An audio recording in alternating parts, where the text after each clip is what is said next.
President William Ruto and opposition leader Raila Odinga to engage in positive and meaningful dialogue in order to save the country from the current political turmoil. The stakeholders are concerned that the weekly demos will disrupt the learning calendar if it continues. The Kenya Union of Post-Primary Education Teachers Secretary General Akelo Misori and Kenya Private Schools Association Chairperson Charles Ochome say last week's demonstrations that saw thousands of learners fail to go to school show how more protests are likely to affect the entire school calendar.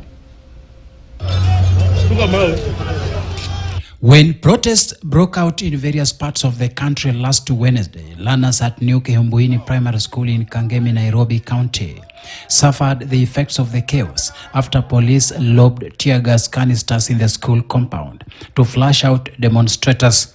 And now, education stakeholders are calling on the police and demonstrators to practice restraint when close to critical installations, such as schools. First, this one shows a lot of insensitivity on the part of the protest organizers and in the part of the police. Police became so insensitive that they did not even map the areas of the public utility areas which need to be protected from protesters of political nature of this. Our children cannot go to school because of the skirmishes of what is taking place. And in the private sector, when we work is when we are able to raise finances to pay our workers and meet our overheads and even to pay the statutories that are mandatory for us to do to the government.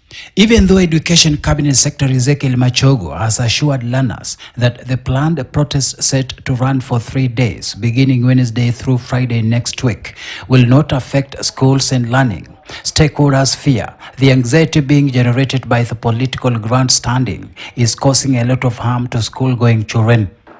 Now, where we are, even the mere fact that there is anxiety, that the demonstrations will be on for 3 days. It is sufficient impact on the learner themselves that people are very apprehensive about going to school. Besides New Kihumbuini Primary School that left over 50 pupils injured, another incident involving police and learners took place in Nakuru. It saw police break into an ECD center where rioters were hiding. There's nobody who wins in any war. There are always casualties. That's why we are taking this opportunity to appeal to them. We know our president is a Christian and the people around him.